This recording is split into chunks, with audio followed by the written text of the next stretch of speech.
Bonjour à tous, ici Pauline Roche.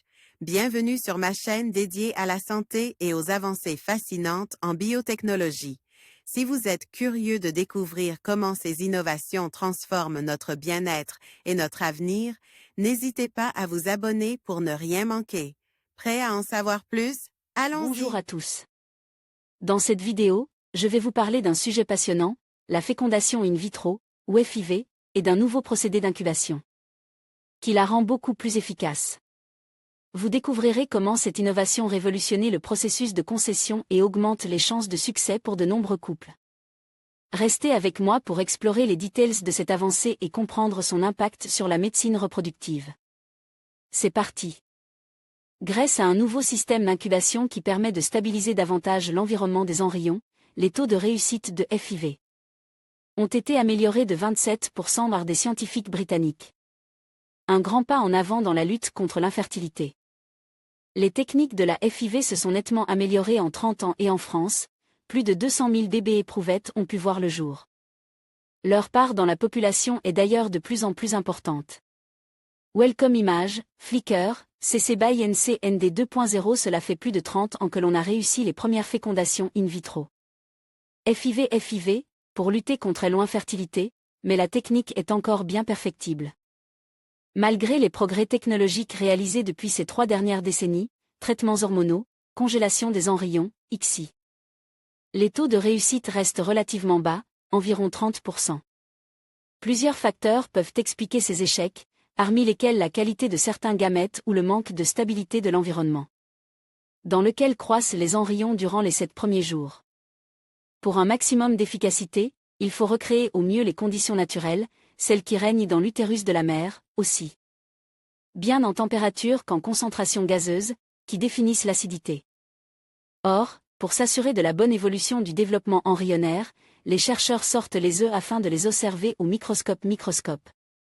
Et certains, ne supportant pas la manipulation, succombent.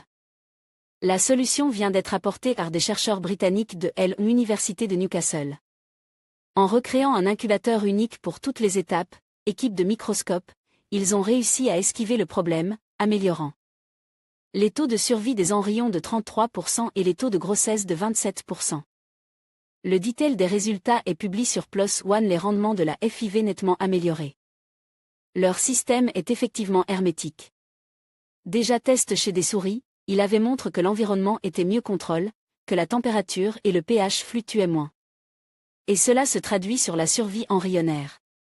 L'embryon humain à 6 jours, ici vu au microscope électronique à balayage, est encore minuscule et n'a pas encore forme humaine ou animale. Au stade blastocyste, c'est à cet âge qu'il les transplante dans l'utérus de la mère. Welcome Image, Flickr, CC BY NC ND 2.0. Dans le système conventionnel, ils estiment que 30% des embryons atteignent le stade blastocyste, un des premiers stades du développement embryonnaire, qui apparaît au bout de quelques jours chez l'homme. C'est aussi à cette période qu'ils sont transplantés dans l'utérus de leur mère. Avec leur nouvel incubateur, les taux montent à 40%, soit un tiers de réussite en plus. Les taux de grossesse, qui se définissent à partir du nombre de cœurs qui battent après cette semaine, ont eux aussi été améliorés. Alors qu'ils ont atteint 32 et 35% chez les femmes traitées dans le système ouvert, 332 et 194 sujets respectivement, ils passent à 45% chez celles testant la nouvelle technique, 256. Les femmes étaient âgées de 37 ans ou moins, n'avaient jamais subi de FIV auparavant, et un minimum de 10 follicules ovariens avaient été prélevés. En évitant des étapes traumatisantes pour l'embryon, cette nouvelle méthode se révélait efficace. Elle s'est déjà exportée au Canada, aux Pays-Bas et en Thaïlande et deviendrait une technique plus fiable pour contrer l'infertilité.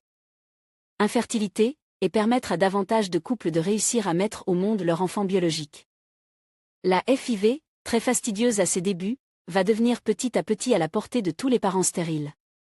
En conclusion, le nouveau procédé d'incubation pour la fécondation in vitro représente une avancée significative dans le domaine de la reproduction assistée. Grâce à cette innovation, les taux de réussite augmentent considérablement, offrant ainsi de nouvelles perspectives aux couples souhaitant concevoir. En intégrant ces techniques modernes, nous pouvons espérer un avenir où la fertilité sera mieux maîtrisée et où de nombreuses familles pourront réaliser leur rêve d'avoir des enfants. Merci de nous avoir suivis et à bientôt pour d'autres sujets passionnants.